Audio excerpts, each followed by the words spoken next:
Well, you'll know that when I became Chancellor in July, that officials at the Treasury presented me with information. Where in this manifesto does it say that the next Labour government is going to increase spending by 74 billion and raise taxes by 40 billion? Because I have looked through it and I can't find it.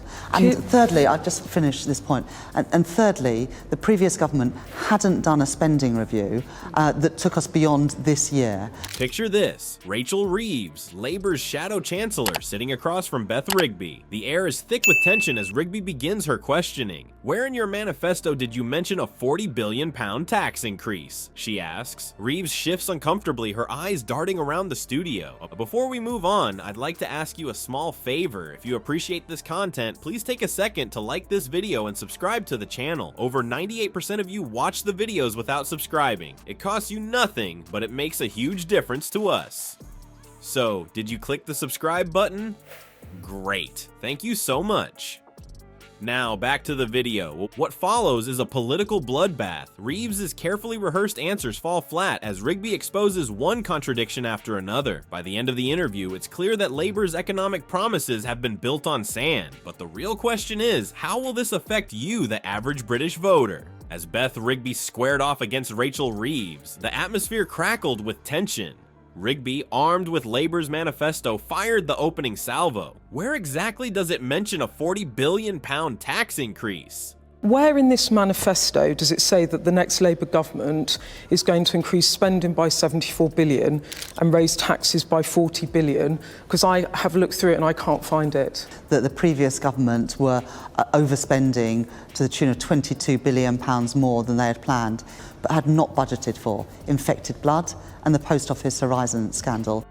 The question hung in the air, a ticking time bomb that threatened to shatter Labour's carefully constructed image of fiscal responsibility. Reeves, visibly uncomfortable, attempted to deflect. She spoke of inherited economic pressures and the need for tough decisions. But Rigby, like a seasoned prosecutor, wasn't about to let her off the hook. She methodically compared manifesto promises to actual budget decisions, exposing a chasm between Labour's words and actions. As the interview progressed, Reeves' carefully crafted image as Labour's economic savior began to crumble. The woman who had once been hailed as the voice of financial reason now struggled to reconcile pre-election promises with current policies. It was like watching a magician's trick fall apart in slow motion, the illusion of economic competence dissolving before our eyes. Rigby pressed on, her questions becoming increasingly pointed. You promised not to raise taxes on working people. How do you explain this? Each query was another nail in the coffin of Labour's credibility. Reeves' responses became more convoluted, her explanations more far-fetched. It was as if she were trying to fit a square peg into a round hole, and the viewing public could see right through it. The stark reality emerged. Labour's manifesto and their budget were fundamentally at odds. The £40 billion tax hike loomed large, a glaring contradiction to their pre-election rhetoric. It wasn't just a matter of broken promises, it was a betrayal of the very principles Labour claimed to stand for. As Reeves floundered, one could almost hear the collective gasp of Labour supporters across the nation. The party that had positioned itself as the champion of the working class was now defending a massive tax increase that would hit those very people hardest. It was a political own goal of epic proportions. The implications of this interview extend far beyond a single policy decision. It raises fundamental questions about Labour's integrity and competence. If they can't be trusted on this, what else might they have misled about?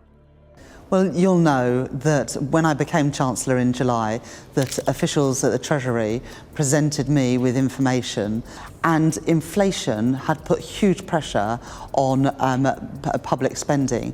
The foundation of trust between the party and its voters, already shaky, now seems on the verge of collapse.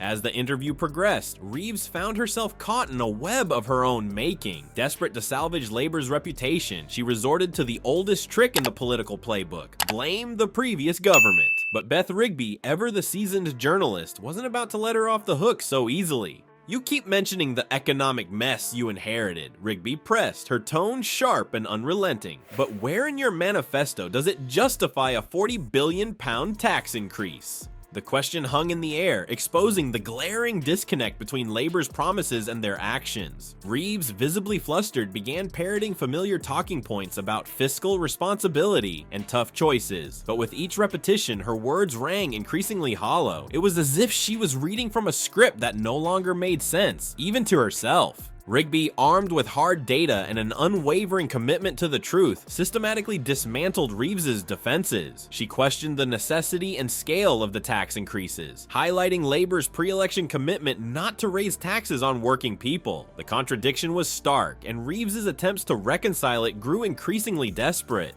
As the tension in the studio reached a fever pitch, Rigby delivered the knockout blow. "The public feels lied to," she stated bluntly, her words cutting through the political doublespeak. "How can voters trust Labour when your actions so blatantly contradict your promises?" In addition to that, there were compensation schemes that the previous government had signed up to. And thirdly, I've just finished this point, and thirdly, the previous government hadn't done a spending review that took us beyond this year. And so as a result, we did need to raise taxes in this budget to put our public finances on a sound trajectory. The accusation hit Reeves like a physical blow. Her carefully constructed facade of competence crumbled, revealing a politician woefully unprepared for the harsh realities of governance. In a moment of startling candor, Reeves admitted that taxes might go up again, sending shockwaves through a public already buckling under rising costs. This admission was more than just a gaffe. It was a glimpse into Labour's fundamental misunderstanding of the economic challenges facing Britain. Their strategy, it seemed, amounted to little more than blaming their predecessors and hoping for the best. But hope, as viewers were quickly realizing, is not an economic policy. As the interview drew to a close, the damage to Labour's credibility was undeniable. Reeves, once hailed as the party's economic savior, now appeared as just another politician caught in a web of broken promises and misguided policies. The £40 billion tax hike loomed large, a symbol of Labour's betrayal of the very people they claimed to champion.